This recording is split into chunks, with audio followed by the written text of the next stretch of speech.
Sophie Durocher. Divertissante. Elle sait comment se donner en spectacle pour vous offrir la meilleure représentation.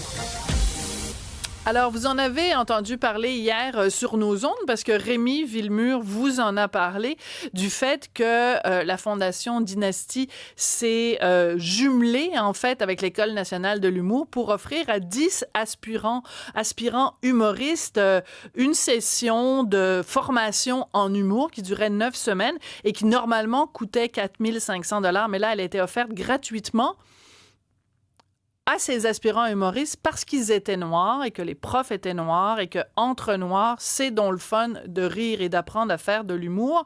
C'est le sujet de ma chronique aussi ce matin dans le Journal de Montréal, Journal de Québec. Ça soulève toutes sortes de questions.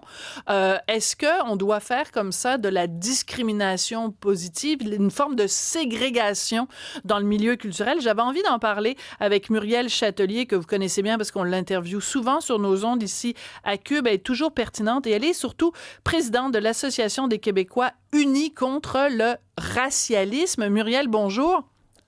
Bonjour, Sophie. Quand on dit que votre association s'est unie contre le racialisme, est-ce que ce qui s'est passé à l'École nationale d'humour, c'est pas un cas patent de racialisme? Absolument. Justement, c'est le racialisme, c'est de segmenter la société en fonction de la race. Et moi, je dois dire que je trouve ça absolument fascinant de voir des personnes noires qui sont généralement nées ici, qui revendiquent aujourd'hui la ségrégation raciale comme un élément d'inclusion. Je trouve que je n'en reviens toujours pas. Et je vois que de plus en plus, il y a des programmes comme ça qui sont conçus pour les personnes noires seulement.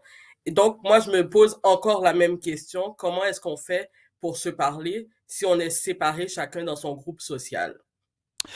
C'est un très bon point que vous amenez.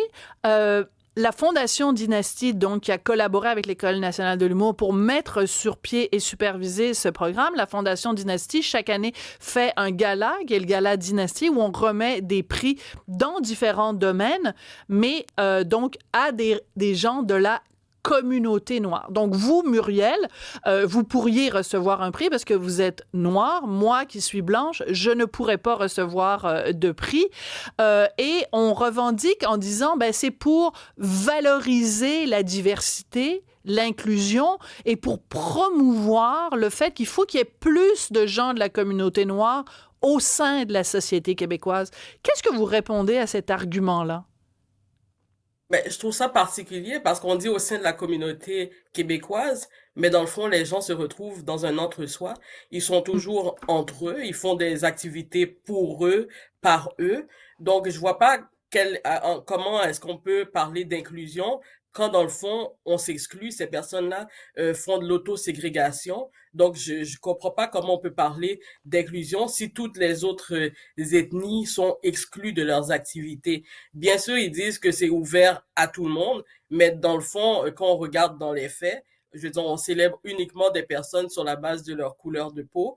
Et j'ai beaucoup de difficultés à comprendre comment, au Québec, on a pu en arriver là aujourd'hui. En 2025, j'ai beaucoup de difficultés à comprendre ce qui se passe. Alors, est-ce que vous allez peut-être avoir beaucoup de difficultés aussi à comprendre cette citation de Vanessa Destinée. Vanessa Destinée qui a commencé ici, là, quand Cube a ouvert, elle co-animait une émission avec Geneviève Peterson, ça s'appelait Les Effrontés. Donc, j'ai beaucoup côtoyé Vanessa Destinée à l'époque. Maintenant, elle est chroniqueuse à Radio-Canada, elle anime des émissions aussi à Télé-Québec. Bref, elle est très présente dans les médias. Et donc, elle a postulé pour ce programme d'aspirants humoristes et elle l'a fait, le programme. Et elle a déclaré au journal Le Devoir, « Apprendre entre noirs, ça permet de se rassurer et de se valider. Parfois, les Blancs ne nous trouvent pas drôles. Ce n'est pas parce qu'on ne l'est pas. Parfois, c'est parce qu'on ne l'est pas pour eux. » Fin de la citation. Moi, j'ai lu ça puis je me suis dit, tiens, c'est une des premières fois au Québec. J'habite ici depuis 47 ans. C'est la première fois que je me sens un « eux ». Je pensais que c'était pas bien de traiter l'autre différemment. Donc, moi, je suis « eux » pour Vanessa Destinée. C'est bizarre quand même. Mais c'est particulier, surtout venant de quelqu'un qui évolue dans les médias traditionnels, donc à Radio-Canada, entre autres. Je trouve ça très particulier. Moi, d'habitude, j'aime pas pointer des gens du doigt, mais il faut quand même que je revienne sur une citation de Madame Destinée qu'elle a fait justement dans Le Devoir, où elle dit qu'elle voulait puncher ses chroniques à l'émission La journée est encore jeune, qui, dans le contexte, il faut le rappeler, les têtes d'affiche de cette émission-là, ben c'est trois blancs. Donc elle dit que elle a suivi cette formation-là qui est offerte pour des noirs, par des noirs, pour pouvoir puncher ses chroniques dans une émission de blancs. Donc je trouve qu'il y a là une certaine contradiction que je trouve quand même assez savoureuse et je me demande si ces gens-là parfois sont conscients de leurs propres contradictions. Puis je voulais aussi souligner quelque chose, c'est que ces programmes-là, il y en aura de plus en plus. Puis il y en a un présentement qui est offert par le Centre Phi. Donc, c'est un programme qui est réservé uniquement aux artistes noirs. Et j'aimerais vous lire un Oui? commentaire qu'une personne a fait sous cette publication-là. Ce programme-là, il est ouvert encore. On peut s'y inscrire jusqu'au 4 mai. Donc, il y a quelqu'un qui a écrit, en tant qu'artiste visuel et cinéaste, j'aimerais beaucoup participer à ce programme. Cependant, bien que je fasse partie d'une minorité ethnique, je ne fais pas partie de la communauté noire. En tant que femme latina et migrante, Mm, il est décevant de constater que de nombreux espaces artistiques censés favoriser l'inclusion et la collectivité continuent de perpétuer des divisions sociales, souvent sous couvert d'un discours inclusif. Donc c'est là qu'on s'en va mm. maintenant. Chaque minorité va revendiquer euh, ses propres besoins. Puis c'est ça, j'en viens encore à ma question, où est-ce qu'on s'en va avec toutes ces divisions? Où est-ce que à quel moment dans leur discours on entend parler de valeurs communes, de Mm. citoyenneté commune, bref, de ce qui nous rassemble? Ça parle constamment de division et vraiment c'est ça, je me demande où est-ce qu'on s'en va avec des discours comme ça, que chacun tire sa couverture de son côté, où est-ce qu'on fait, comment on fait société avec des gens comme ça? Mmh. C'est une bonne question, puis en même temps, vous êtes très courageuse, Muriel, parce que je suis sûre qu'il y a des gens qui vont vous reprocher ça, qui vont dire ah ben là, mais pourquoi t'es pas solidaire de ta communauté? Il faut qu'il y ait plus de noirs dans les médias, il faut qu'il y ait plus de noirs en humour, et vous refusez ce discours-là. Et c'est très courageux de votre part, Muriel. Je le refuse.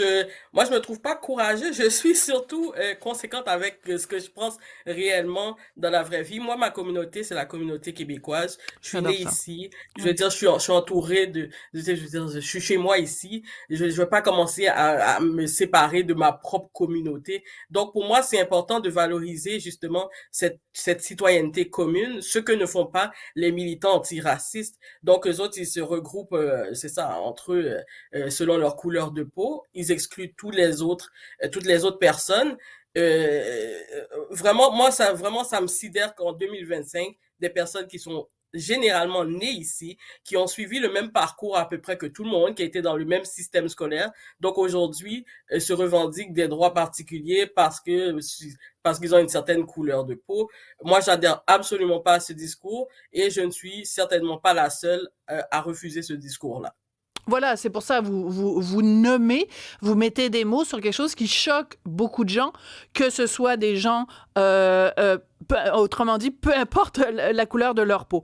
Je trouve ça très intéressant que vous ayez soulevé le Centre Phi. Je n'avais pas vu ça passer. Donc, il y a un programme qui est réservé aux personnes noires.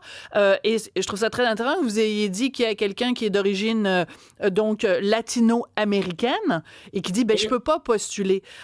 Donc, ça veut dire aussi que tous ces programmes qu'on fait qui sont réservés aux Noirs, on fait une différence. On dit, même si vous êtes asiatique, vous pouvez pas y aller. Même si vous êtes latino, vous pouvez pas y aller. Si vous êtes, c'est pas un programme pour les autochtones non plus. Donc, on dit de la diversité, mais une sorte de diversité.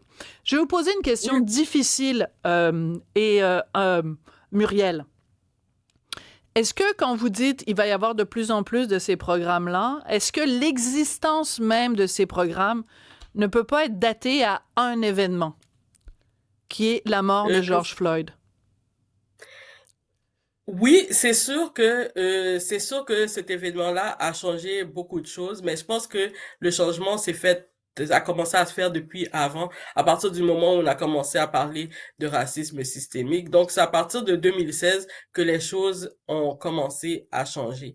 Mais Oui, mais moi, ça, c'est encore... la Oui, différence avant, Muriel, c'est que, par exemple, dans les années 70-80, il y a eu un fort mouvement d'immigration ici au Québec, de la communauté asiatique, des réfugiés, des boat people, des réfugiés vietnamiens, des réfugiés cambodgiens, qui auraient pu aussi revendiquer, dire, écoutez, nous, on est victime de racisme, on est victime de discrimination, on est victime de préjugés, on est victime de stéréotypes. Pourtant, je n'ai jamais vu, moi, de programme spécifiquement pour les Asiatiques au Québec en disant vous ne pouvez postuler sur ce programme que si vous êtes asiatique.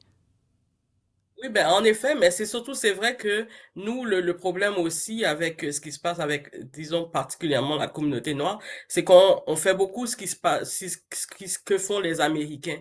Donc eux autres, ils sont justement dans une sorte de guerre raciale, et nous, on reprend ces combats-là comme si c'était les nôtres ici au Québec. Oui, effectivement, les choses ont empiré depuis l'affaire George Floyd.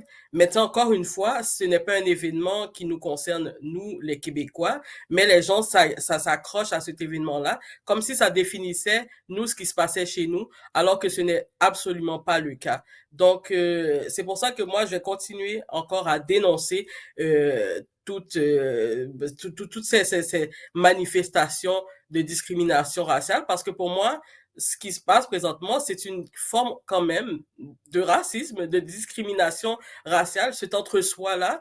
Et je veux dire, il n'est pas meilleur qu'un entre-soi entre blancs ou entre asiatiques. Je veux dire, pour faire société, pour moi, ce ne sont pas des avenues qu'on devrait explorer. Puis je pensais qu'on avait laissé de côté cette idée de ségrégation raciale. Et je suis vraiment choquée de voir que ce soit maintenant des personnes noires qui ramènent ce concept-là à l'avant-plan, parce qu'on dira ce qu'on voudra, ce qui se passe, c'est de la ségrégation raciale.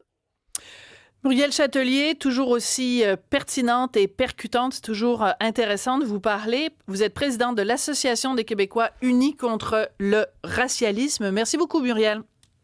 Merci Sophie.